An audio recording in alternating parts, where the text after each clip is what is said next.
Bienvenidas, bienvenidos a Canarias por la Paz, un programa de Radio Guiniguada que promueve la cultura de paz desde las Islas Canarias. Un espacio preparado por el colectivo Alternativa Antimilitarista MOC de Canarias. Canarias por la Paz, para una revolución no violenta.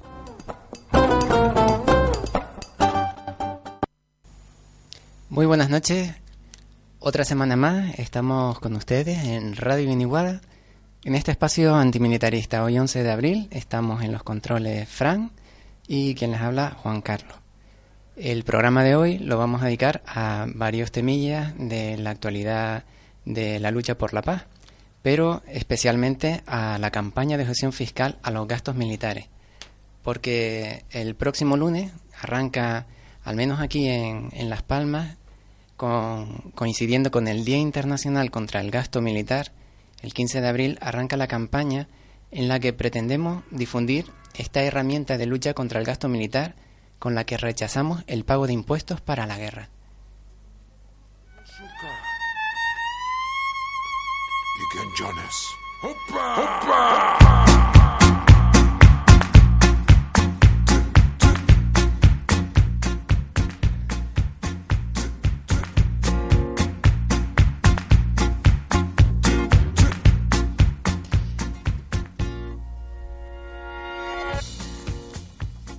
Esta presentación será en Las Palmas, en el Café de Espacio, en la calle Cebrián 54, el próximo lunes a las 8. Te invitamos a participar porque vamos a conocer lo que es el gasto militar de 2011 y el gasto militar presupuestado para este año de 2013.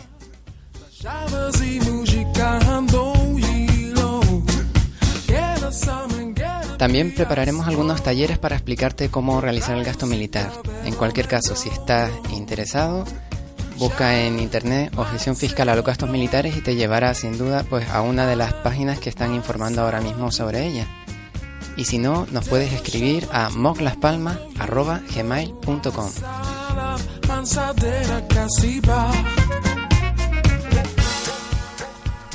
Y en Tenerife se va a realizar en conmemoración de la lucha de la insumisión el próximo sábado 20 de abril un concierto llamado Noche Insumisa. Hoy como ayer por la desobediencia civil.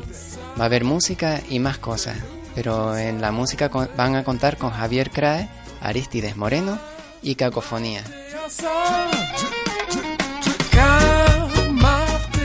Será el próximo sábado 20 de abril en el Paraninfo de la Universidad de La Laguna a las 9 de la noche.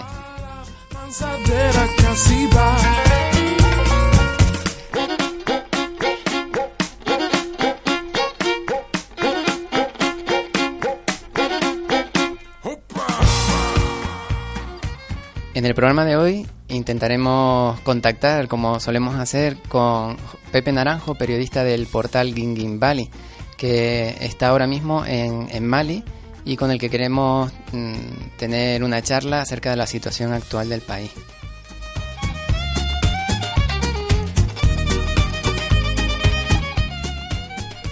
Pero vamos a comenzar con Noticias de Paz, un espacio que prepara el colectivo antimilitarista Tortuga. Tenemos al teléfono a nuestro compañero Adrián. Hola Adrián, buenas noches. Buenas noches, Juan Carlos. Pues nada, Adrián, cuéntanos, ¿qué actualidad hay en nuestro mundo de luchas antimilitaristas y qué novedades hay en este mundo de la paz y del militarismo? Pues nada, pues mucha cosa negativa, ¿no?, a la que intentamos darle la vuelta. Pues empezamos con una noticia que es del pasado 7 de abril, que ha difundido Europa Press, está tomada directamente de allí, que es que 11 niños murieron en un bombardeo de las tropas occidentales en Afganistán. Se trató de una operación conjunta de la ISAF y del ejército afgano en el distrito de Sigal.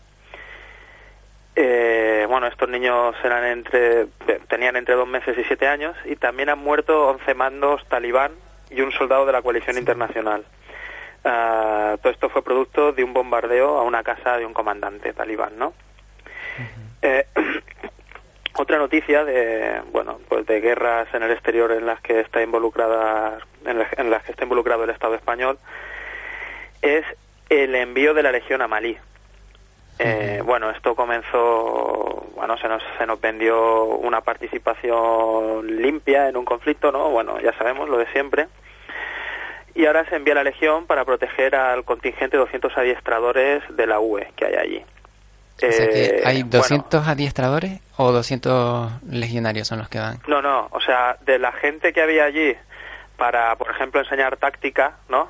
Al Estado Mayor de Malí.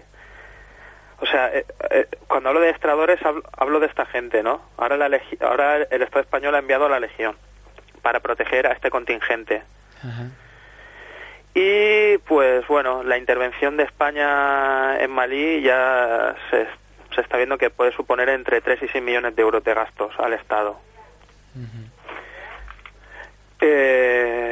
Luego, otra noticia: el Banco Europeo de Inversiones firma con el consorcio EADS un contrato para apoyar I+D+I, investigación, desarrollo e innovación militar con 300 millones de euros. Ya en 2011 le dio una ayuda de 500 millones de euros y, bueno, ahora mismo no sabemos bien si esta nueva ayuda es una subvención o un préstamo simbólico. Y, bueno, esto nos indica que la industria, bueno, pues el gran apoyo que recibe por parte de las instituciones la industria militar, ¿no? Es lo que la mantiene, lo que la mantiene viva, ¿no? Además de que, bueno, la mayor parte, pues, de sus encargos proceden de los mismos estados, ¿no? Algo muy llamativo, y además es una noticia que se viene repitiendo año tras año, no es ninguna novedad, es los créditos que el Consejo de Ministros aprueba para las intervenciones del Ejército Español en el exterior, ¿no? Año tras año vienen apareciendo en los presupuestos unas cantidades relativamente bajas para esta partida, para la de las intervenciones militares en el exterior, y después el Gobierno aprueba cantidades mucho mayores, ¿no? En este caso se ha aprobado la concesión de un crédito extraordinario de 514 millones de euros que saldrá del fondo de contingencia cuando lo presupuestado inicialmente era 15,20 millones de euros, ¿no? Hemos pasado de 15 millones de euros a 514 y, como decimos, es algo que se repite año tras año, ¿no? Lo cual es un fraude. Bueno, deja claro que no es casualidad, ¿no? Es un ya fraude. Se sabe de antemano que se va a gastar más. Sí. Y se presupuesta mucho menos. Que es un fraude, es como reírse de los presupuestos, porque si tú todos los años estás previendo que vas a gastar más y no los estás incluyendo, es una manera de que no se tenga conciencia a la hora de sacar los presupuestos de la cantidad real, ¿no? Claro, está camuflado de una forma premeditada, ¿no? Pues así queda disfrazado, ¿no? No se sabe, la gente piensa que se gasta menos, ¿no? En cuestiones militares y en este caso en guerra directamente, ¿no? Se camufla, no aparece en los presupuestos y ya está. Además, esta cantidad, pues, porque cuando hablamos de millones de euros, pues la verdad es que nos perdemos, ¿no? Y 500 millones de euros no sabemos muy bien lo que es.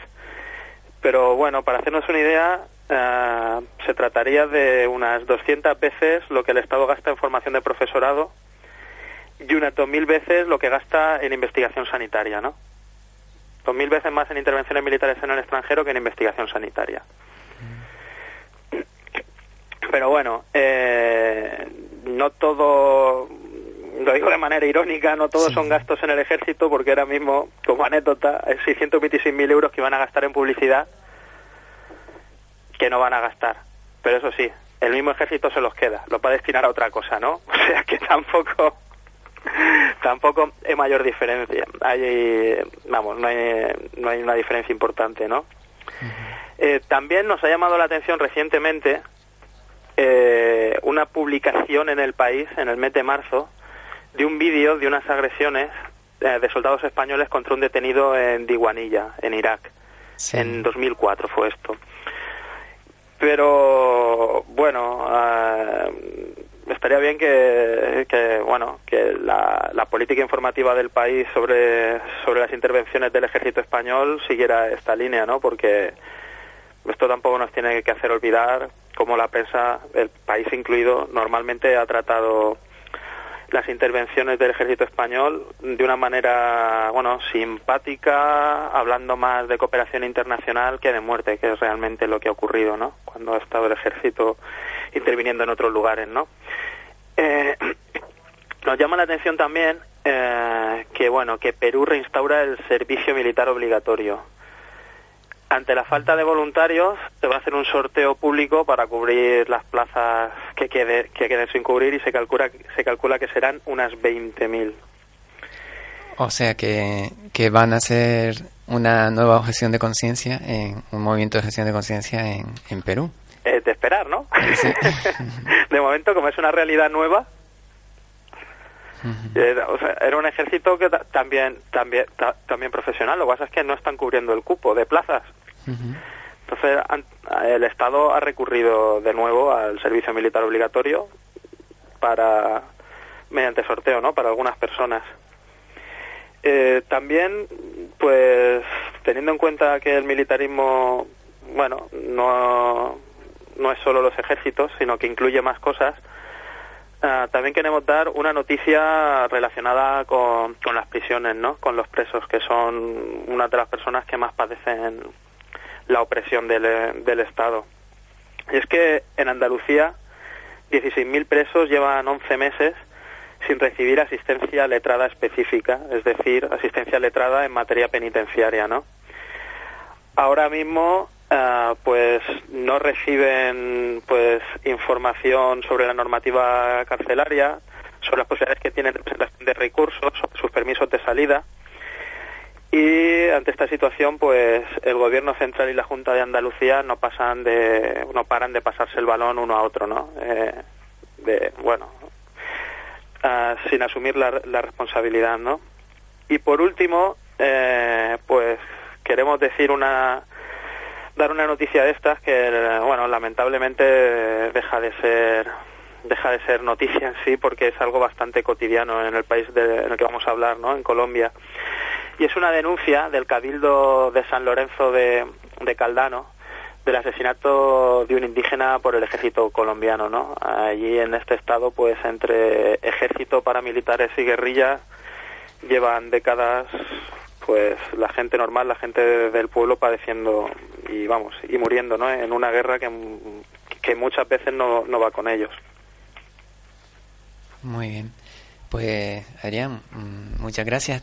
¿Querías comentarnos? ¿Te parece que como Tortugas es el colectivo que en primer lugar saca, la información en Internet, y ahora mismo quien busca información actualizada sobre cómo hacer objeción fiscal, pues ustedes ya lo tienen ahí colocado? ¿Nos cuentas cómo va la campaña de objeción fiscal en Elche? Sí, pues ahora de momento estamos empezando, ¿no? Normalmente hemos sacado los materiales ya en el mes de mayo, pero viendo que ya desde abril empiezan a enviar borradores desde la administración que pueden ser aprobados, pues hemos decidido sacar ya el material, ¿no? Sobre todo para que la gente a la que le llega el borrador pues sepa que no tiene por qué aceptar tal y como está, ¿no? Y animarle a que se espere un poco y haga su propia declaración con la objeción, ¿no? Entonces por eso hemos sacado este año el material antes. Y estamos ya con la campaña aquí, y mañana tenemos nuestra primera charla, ¿no? de difusión de la campaña en Denia, al norte de la provincia de Alicante. Pues muy bien. Pues nada, muchas gracias, Adrián, y ya sabes, la gente que esté interesada en hacer objeción fiscal no confirme el borrador sin pensarse lo de sumarse a esta campaña, ¿vale? Exacto. Pues nada, Adrián, muchas gracias, ¿eh? Venga, gracias a vosotros. Hasta luego. Hasta luego.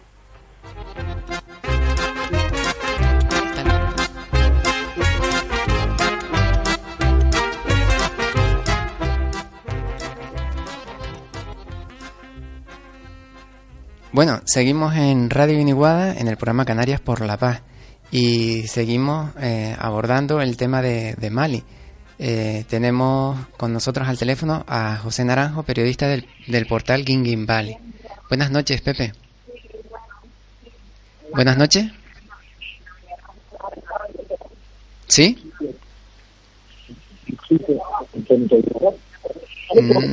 Hay problemas para escucharlo.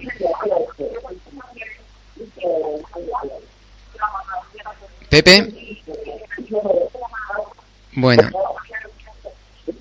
Vamos a... Sí, ahora sí. Hola, Pepe. Vale. Hola, ¿qué tal? ¿Cómo están? Muy bien. Se oye un poquito extraño. Estamos hablando con Pepe Naranjo en directo desde Mali. Estás ahora mismo en Bamako, pero hoy mismo estuviste por la mañana en Gao, en el norte del país. O sea que te lo estás recorriendo de arriba abajo. Y nada, la pregunta es, Pepe, ¿cómo está Mali? ¿Cuál es la situación después del ataque del 10 de enero? ¿Cómo ha ido evolucionando en este trimestre?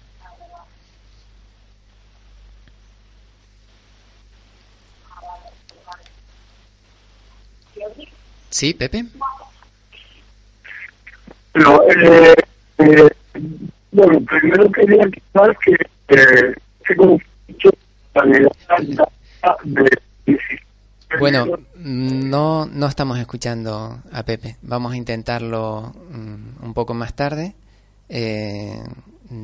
Mientras tanto vamos a escuchar un tema musical y nada, recordarles que la guerra continúa en Mali, que no está tan presente ya en los medios de comunicación, pero de digamos, las infraestructuras de Canarias, las infraestructuras y los medios militares españoles están siendo utilizados para esta intervención militar.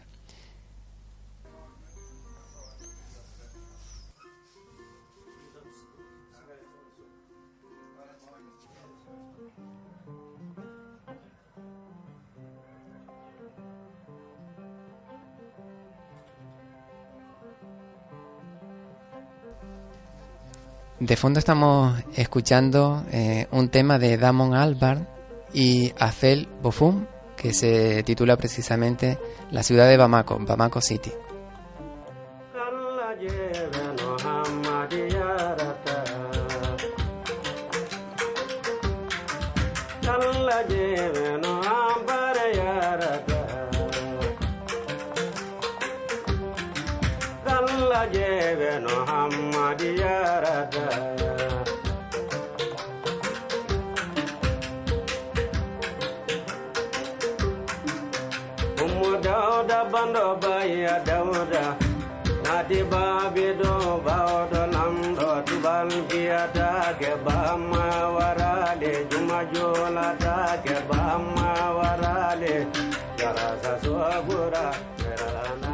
Bueno, con esta música de Mali seguimos intentando hablar con nuestro compañero Pepe Naranjo.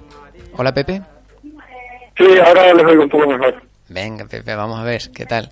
Si nos cuentas qué tal este viaje que has hecho a la ciudad de Gao.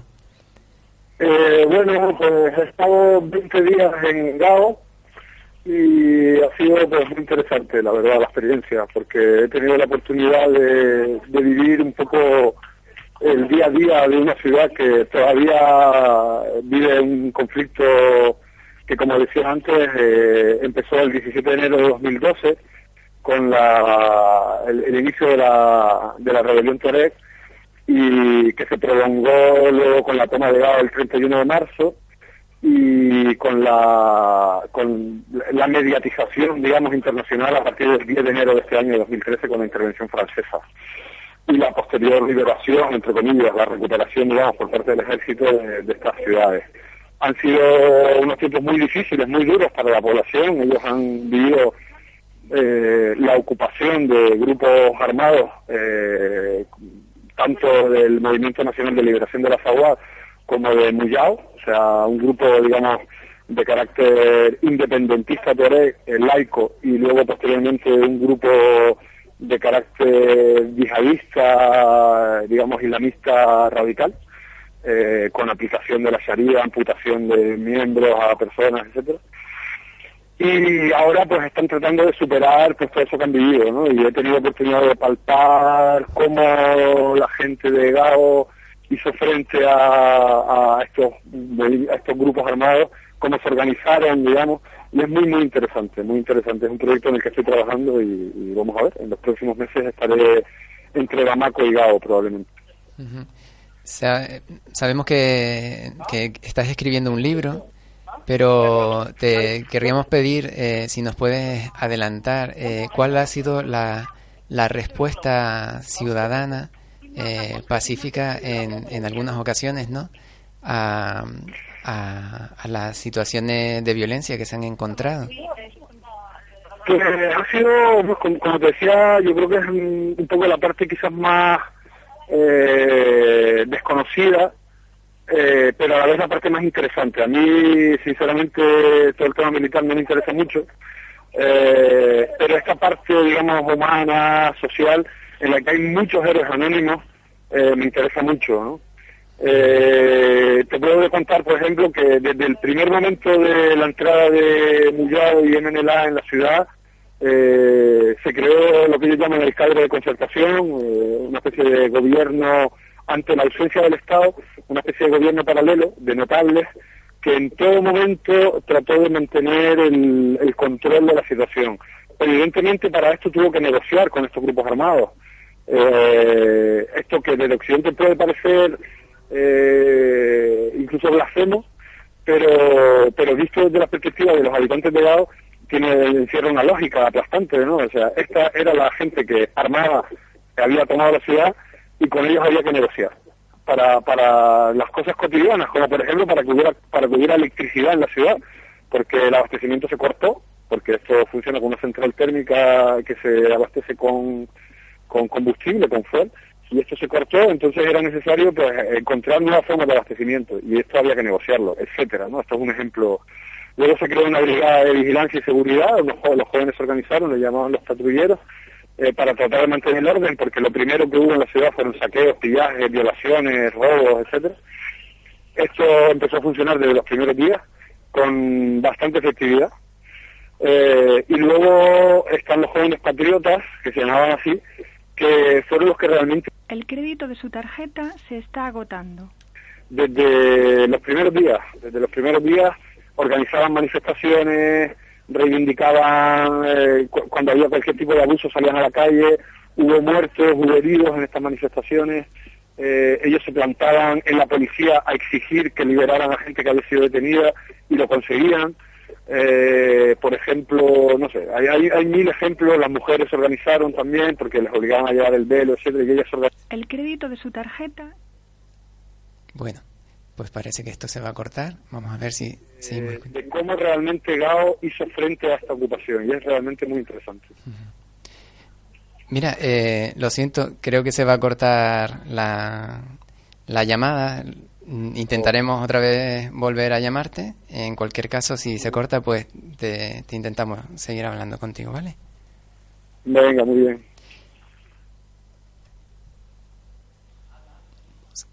Bueno, vamos a intentar de nuevo volver a contactar con él y nada, mientras tanto, aprovecho para comentar que Casa África, que tiene su sede en esta ciudad de Las Palmas, editó con la editorial Catarata un libro titulado Terrorismo Internacional en África. Quizás lo más interesante es el subtítulo, era La construcción de una amenaza en el Sahel. El libro está elaborado por un grupo de personas, uno de ellos es Jesús Núñez Villaverde, un autor que suele escribir en el periódico El País. Y lo curioso es que, estando editado en 2009, justo antes o cuando él entra a gobernar Obama, ¿no? Pues este autor hace un análisis de lo que es la amenaza y lo que hace es cuestionar abiertamente la creación de la amenaza y la denominación utilizada de terrorismo internacional. No solo eso, sino que al cuestionar cómo se construye la amenaza, Núñez Villaverde lo que propone precisamente es un abordaje no militar o no exclusivamente militar de este asunto.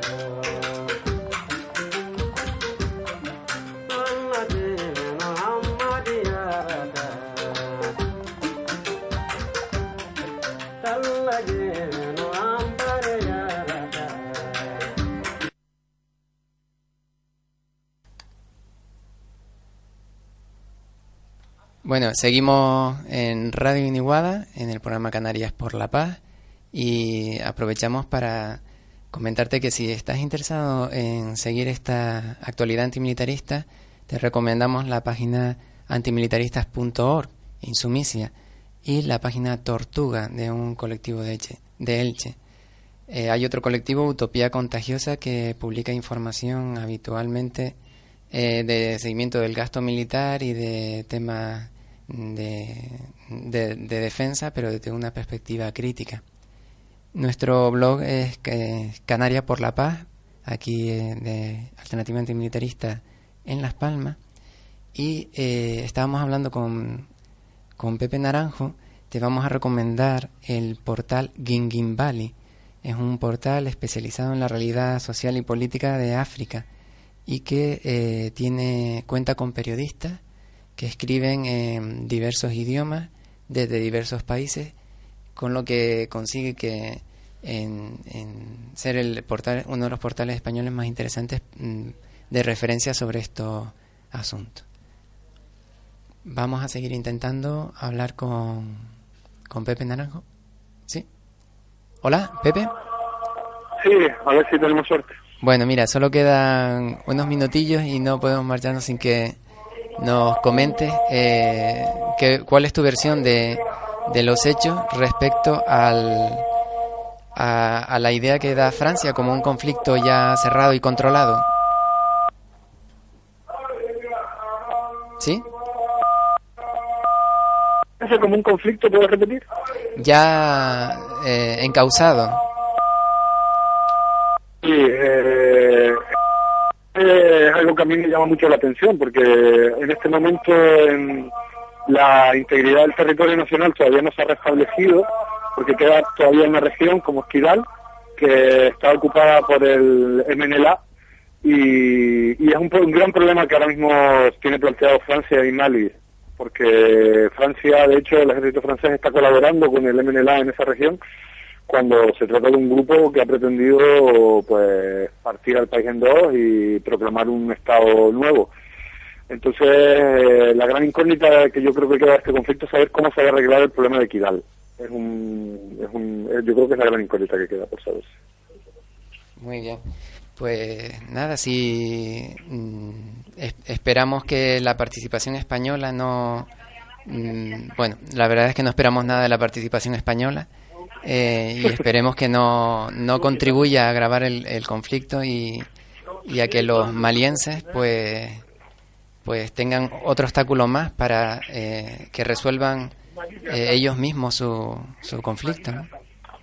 Bueno, lo que te puedo decir es que Mali tampoco espera mucho de la participación española. Lo que sí me da la sensación de que esa participación va a estar limitada a la formación del ejército de Mali. Hasta ahora no ha habido ningún compromiso por parte de España en el envío de tropas, sino solamente en participar en el proceso de formación del ejército, que ya está en marcha, y para el que ya hay soldados españoles aquí. Y esto se va a desarrollar en Bamako o en Culicuró, vamos, muy cerca de la capital, no en el escenario del conflicto. Muy bien. ¿Y cómo está afectando esto a los países vecinos? Bueno, en principio los países vecinos han aportado tropas que probablemente se van a convertir en la misión de la ONU para Mali en breve. Les van a pintar el casco de azul, digamos, para ser soldados de la ONU. Y más allá de eso, un poco más, quiero decir, los países han enviado tropas. No ha habido una desestabilización de la zona porque realmente se han cerrado las fronteras, han sido bastante impermeables al conflicto y de momento está muy localizado en el norte de Mali. Muy bien. Pues mientras no se corta, pues te sigo preguntando, José, Pepe, nada, que el trabajo de King Valley ahora mismo en qué se está centrando, qué noticias o qué temas quieren cubrir. Bueno, yo estoy trabajando sobre todo aquí para el país. En la página web King Valley voy colgando alguna cosa, pero bueno, la idea es seguir trabajando por contar lo que está pasando en África, sobre todo en África Occidental, y hacerlo pues de la manera más fiable, más fidedigna posible, ¿no? Ahora además estamos nominados a los premios Bobs, que son unos premios importantes que convoca la radio y televisión pública alemana, la Deutsche Welle, a nivel de blog en todo el mundo, y nos han hecho el honor y dado la alegría de nominarnos, ¿no?, como mejor blog en español. Uh-huh. Y seguimos trabajando, seguimos haciendo cosas y tratando de contar que África es mucho más que la imagen que se traslada tradicionalmente de ella, ¿no?, que tiene que ver nuevamente con lo negativo, y que en África hay muchas cosas. No sé, yo por ejemplo hoy contaba que hay un grupo de jóvenes en Gao que se han organizado como periodistas ciudadanos para tratar de contar otra versión de los hechos, ¿no? Y estos son ese tipo de noticias que nos gustan, ¿no? ¿Y disponen de medios, radio? Bueno, han recibido un proceso de formación, cuentan con el apoyo de alguna ONG y cuentan con cámaras, con equipos de montaje, etcétera, ¿no? Y gracias a esta formación pues ahora están activos y se llaman Al-Jabar. Pueden consultar su página web, aljabar.org, y ahí hay algunos vídeos que muestran pues algunas realidades de este conflicto que no se están viendo normalmente en los grandes medios. Uh-huh. ¿Y las aspiraciones del pueblo tuareg en qué pueden quedar en este conflicto? Bueno, a mí no me gusta hablar de las aspiraciones del pueblo tuareg, me gusta más decir que el MNLA realmente es una pequeña parte del pueblo tuareg, uh-huh, que ha decidido tomar las armas para hacer realidad lo que ellos llaman el Estado de la Azawad. Pero no son representativos de todo el pueblo tuareg. De hecho, son la mayor parte del MNLA son 3 tribus de decenas de tribus que son los tuareg, ¿no? Pero se suele hacer la amalgama en los medios de comunicación y decir que los tuareg son rebeldes o que los tuareg son independentistas, ¿no? Sería, pues yo creo que un poco lo mismo que decir que los vascos son todos independentistas, ¿no?, cuando no es verdad. Aunque puede ser que haya una sensibilidad respecto a esto, etcétera, pero bueno, las cosas yo creo que hay que concretarlas bien, ¿no? O que los vascos son todos violentos, ¿no?, o todos apoyan la violencia, y cuando tampoco es verdad, ¿no? Entonces, con respecto a las reivindicaciones del MNLA, lo que reivindican es la creación de un Estado, porque ellos, bueno, pues son un pueblo que no tiene Estado, que quedaron partidos entre varios países después de la descolonización. Pero bueno, desgraciadamente también he podido constatar que realmente quien ha cometido los peores abusos, la mayor parte de las violaciones, los mayores saqueos y pillajes, ha sido precisamente los miembros del MNLA, o sea, los miembros de este grupo tuareg independentista, y no los yihadistas, no los terroristas que se llaman de Occidente, ¿no? Uh-huh. Y esto cambia también un poco la idea que hay en Occidente de que la amenaza son los yihadistas, cuando en realidad el pueblo de Mali lo que ha sufrido más es la ocupación de los rebeldes tuareg, curiosamente. Uh-huh.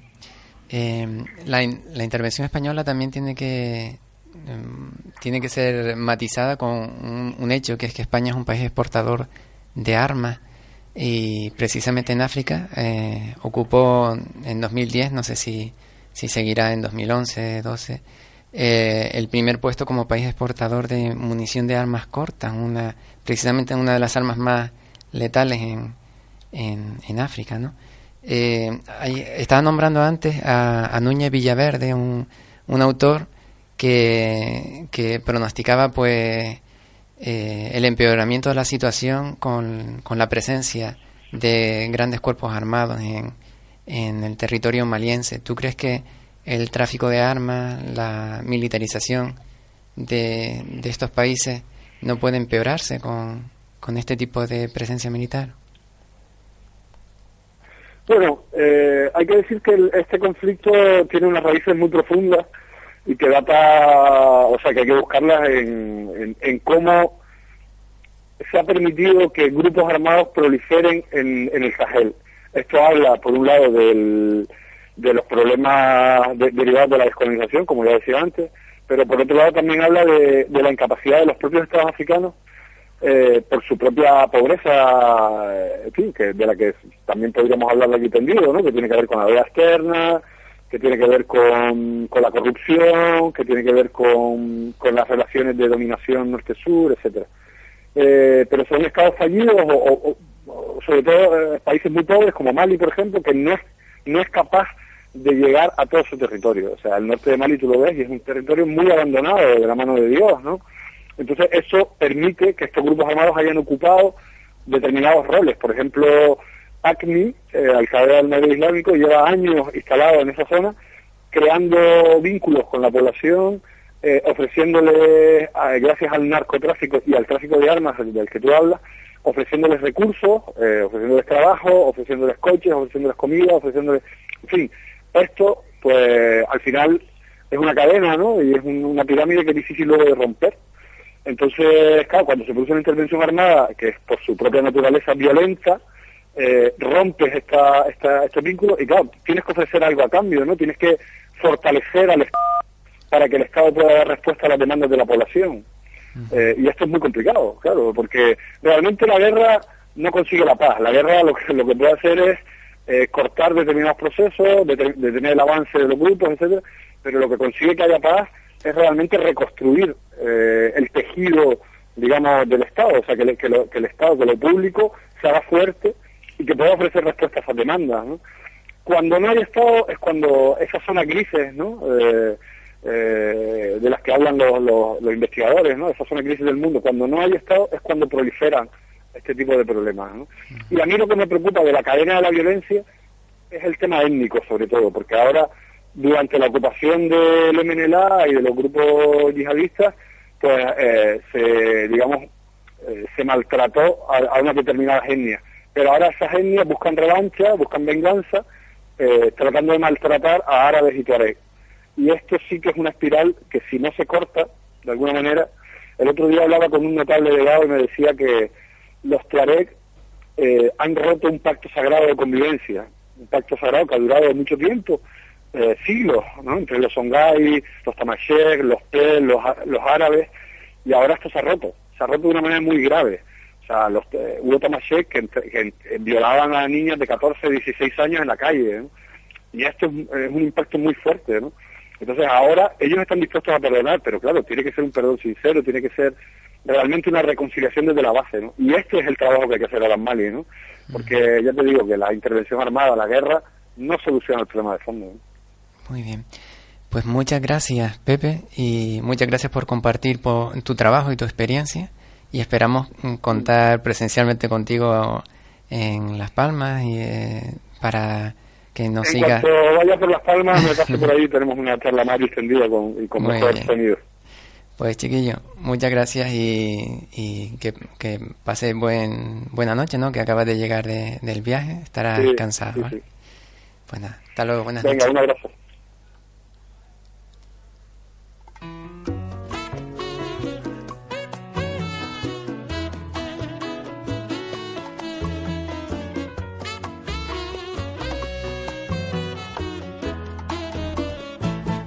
Me gustas democracia porque estás como ausente, con tu disfraz parlamentario, con tus listas cerradas, tu rey tan prominente, por no decir extraordinario, tus escaños marcados a ocultas de la gente, a la luz del lingote y del rosario. me gustas ya te digo, pero a veces querría tenerte algo más presente y tocarte, palparte, echarte fantasía. Te toco poco últimamente, pero en fin, ahí estás. Mucho peor sería que te esfumaras como antiguamente los sesos rebozados del delfín. Estás escuchando a Javier Crae, que junto con Arístides Moreno y Cacofonía pues van a protagonizar la Noche Insumisa el próximo sábado 20 de abril en el Paraninfo de la Universidad de La Laguna. No te olvides, si puedes, asiste, si estás por Tenerife, el sábado 20 de abril a las 9 en el Paraninfo, la Universidad Central de La Laguna, pues celebran que hoy como ayer hay desobediencia civil. Ya sé que me procuras alguna ley conciliadora. Y seguimos en Radio Guiniguada, seguimos en el programa Canarias por la Paz y tenemos al teléfono a Carlos Barranco del MOC de Valencia. Buenas noches, Carlos. Hola, buenas noches. Contigo, Carlos, queríamos hablar de cuestiones internacionales. Hoy nos querías comentar algo que ha quedado de Wikileaks, del tema Wikileaks, pues bastante olvidado, y es el caso de la persona que filtró los datos de Wikileaks, ¿no?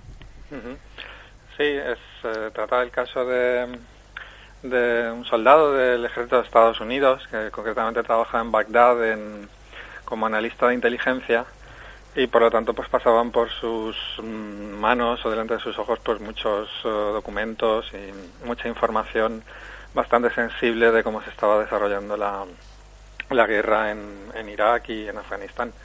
Y entonces pues esta persona en 2010, según él mismo ha reconocido ya, pues supongo que por supuesto impactado por esa información y por lo que estaba viendo y por lo poco que se sabía fuera de esas oficinas en el resto del mundo, pues decidió pues filtrar, entregar pues un volumen muy importante de información, documentos con información concreta de incidentes en la guerra de Afganistán y la de Irak, cables de la diplomacia de Estados Unidos, un volumen inmenso del orden de los millones de documentos de este tipo, pero por el documento por el que se hizo más famoso esta filtración fue por ese famoso infame vídeo llamado Asesinato Colateral, donde se puede ver desde las propias cámaras de los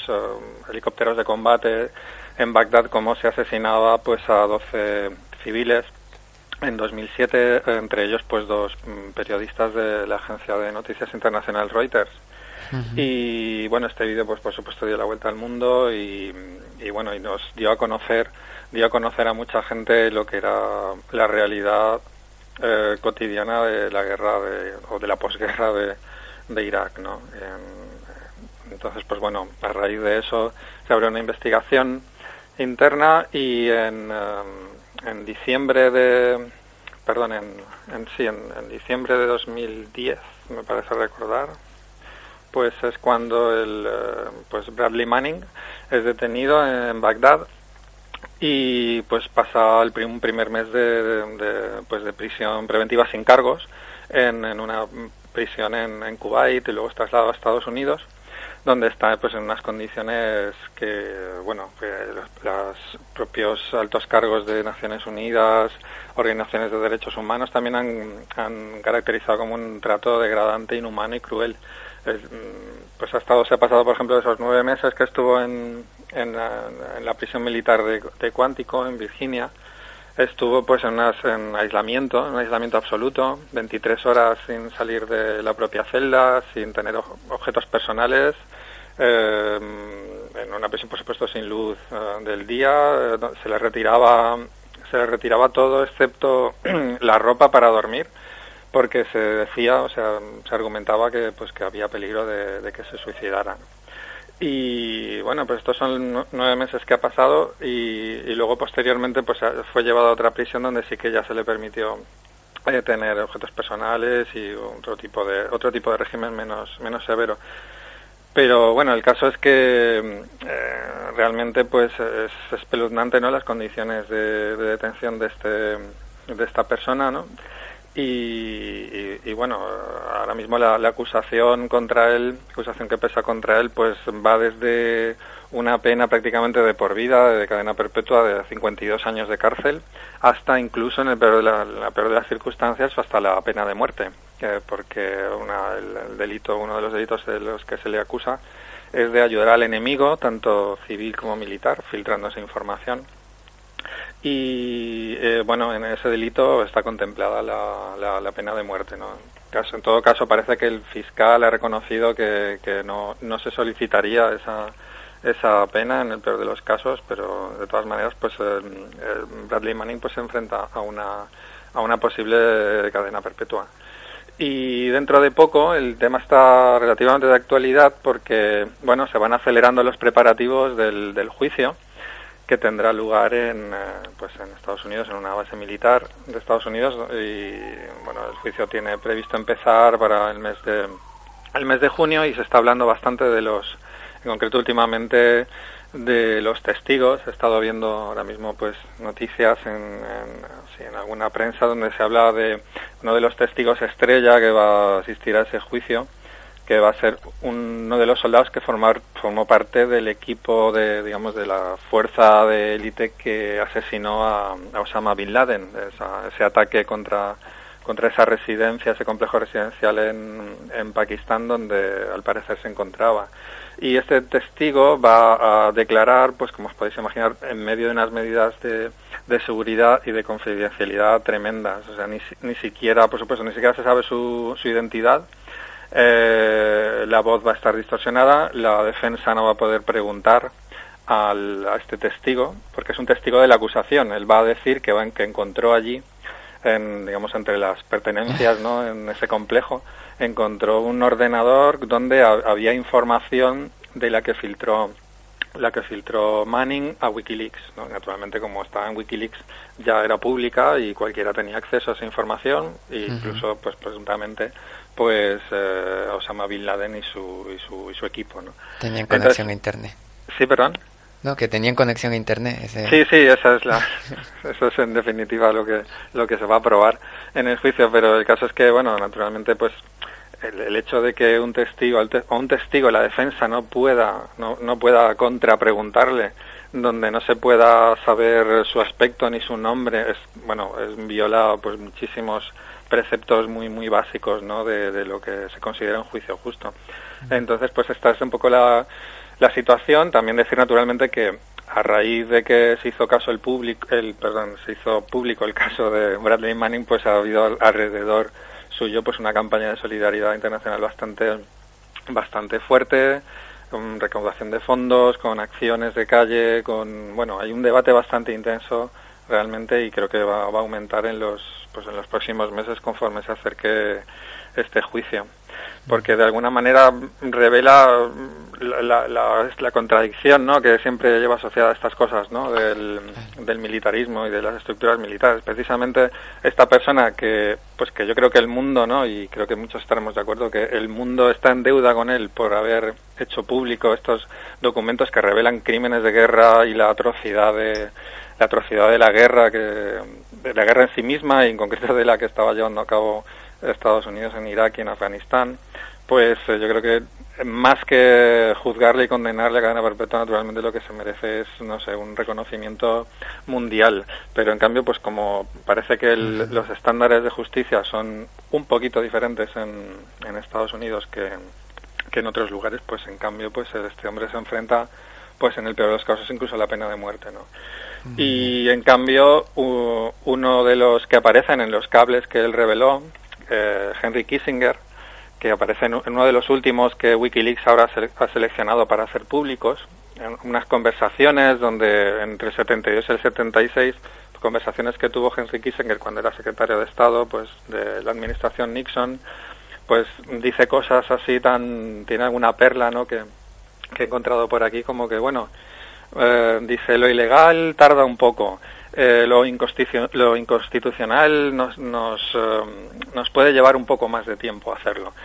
Y ahora dice, ahora que ha salido la ley de libertad de información, pues ahora no tengo que tener cuidado con lo que digo cuando digo estas cosas, ¿no? Entonces esta chanza, ¿no? de Kissinger, que aparecen estos cables revelados por WikiLeaks, ¿no? Pues nos demuestran pues qué destinos tan diferentes están teniendo estas dos personas, ¿no? Una laureado con el Premio Nobel de la Paz y otra pues enfrentándose a una cadena perpetua, ¿no? Precisamente por hacer algo que sí que puede contribuir a mejorar el mundo en el que vivimos.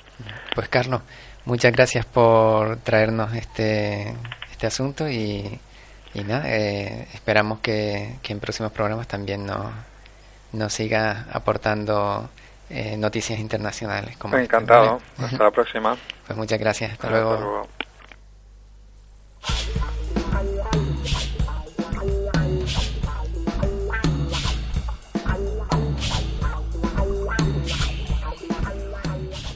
Bueno, y escuchando música de Cacofonía, del disco Amor no escupido, pues vamos a entrevistar a Caco, el autor. Buenas noches, Caco. Hola, ¿qué tal, Juan Carlos? ¿Cómo estamos? Muy bien, muy bien. Pues nada, te vamos a pedir que nos comentes cómo surge la idea del concierto de este sábado. Y de este sábado, no, del siguiente, el sábado 20. Ahora no, sino el siguiente. Sábado 20 de abril. Y nada, ¿cómo lo están preparando? Pues mira, llevamos tiempo hablando, hace como 8 o 9 meses empezamos a hablar de intentar retomar, aunque sea el tema de los conciertos que tenían mucha popularidad, que éramos un concierto, digamos, concierto meeting, charla, concienciación, es decir, aprovechábamos que iba mucha gente pues para reivindicar o que hace 20 años pues que un insumiso estaba preso, a seguir con la campaña antimilitarista en contra del gasto militar, de las guerras, del servicio militar obligatorio entonces y de la represión que sufrían las personas que nos negábamos, ¿no? Por la cárcel, los juicios y eso, ¿no? Y dijimos, bueno, pues ahora 20 años después o casi 20 años después podíamos retomarlo y hacer lo mismo y tal, y casi con los mismos que actuaban en esa época, que yo me echaba alguna cancioncilla pero no tanto, pero bueno, Aristide Moreno estaba empezando y sí traíamos a Javier Crae, ¿no? Que suele ser el clásico que siempre nos hacía llenar, ¿no? Más algún grupo más y tal. Y entonces a raíz de ahí dijimos, bueno, pues venga, podíamos intentarlo y tal, y luego ya surgieron más cosas, más ideas de llamarlo Primavera Antimilitarista y de realizar algunas diversas actividades. Pero bueno, como todos ahora estamos un poquito liados, ya todo el mundo es madre, todo el mundo es padre y han pasado mucho tiempo y todo el mundo entre los trabajos y las paternidades y maternidades, pues hay un poquito menos de tiempo. No ha dado tiempo de concretar esas actividades que pensábamos hacer de charlas, pues, o talleres de desobediencia civil, o charlas de gasto militar, o ese tema. Pero bueno, seguimos pensando que lo haremos posteriormente, aunque sea, y nos centramos en 2 aspectos que queríamos trabajar. Uno era un documental en vídeo donde recogiéramos todo lo que pasó en la época, ¿no? Entonces lo que nos interesaba era pues un poco rescatar la lucha antimilitarista desde el punto de vista de insumisión y retomarla y conseguir así que un poco la historia no la entierre, ¿no? Porque a veces le preguntamos a la gente joven de menos de 25 que si saben por qué la mili ahora es voluntaria, entre comillas, es decir, por qué no se obligan a hacer el servicio militar, y la mayor parte no sabe decirte por qué, ¿no? Entonces era un poco retomar eso, intentar recuperar lo que la historia no la entiende, y retomar la palabra insumisión como método de lucha en la actualidad, porque no solo con el contenido antimilitarista, sino también con la insumisión a todo lo que está produciendo el tema de la estafa o llamada crisis, ¿no? El gasto militar, pues hacer insumisión al gasto militar, hacer insumisión a las guerras que siguen existiendo, hacer insumisión a la estafa política, a la estafa económica de los bancos, a la injusticia social que estamos viviendo, hacer insumisión a muchas cosas, a la represión, a la violencia que ejercen la policía cuando la gente sale a decir sus derechos, las multas que son, a las detenciones, un poco de insumisión a toda esta represión y a toda esta injusticia social que estamos viviendo con la estafa económica política que llaman crisis, ¿no? Muy bien. Pues nada, muchas gracias, Kako, por recordarnos este concierto. Es el sábado 20 de abril a las 9 en el Paraninfo. Cuesta 5 euros para 2 estudiantes, 8 euros el resto. Ajá. Y toda la gente que esté por Tenerife esa noche, pues está invitada a Música y Más, con Javier Crae, Aristide Moreno y contigo, con Kako. Okay. ¿Vale? Cacofonía. Pues, chiquillo, encantado de oírte. Pues muy bien, muchas gracias a ustedes y enhorabuena, felicidades, que sigan para adelante, siempre a todo el equipo de Guiniguada, que siempre digo las radios de aquí de Tenerife se oye por algunos sitios. Y por Radio Pimienta también. Y por Radio Pimienta también lo solemos oír. Y con ese programita fantástico que tienes tú y que a veces oigo a Coldovi. Muy bien. Y que sigan para adelante y felicidades. Pues vale, muchas gracias. Venga, un abrazo. Bueno, y con esta convocatoria llegamos al final de Canarias por la Paz, un programa de Radio Guiniguada que podrás también descargarte en iVox, en el iVox de Radio Guiniguada.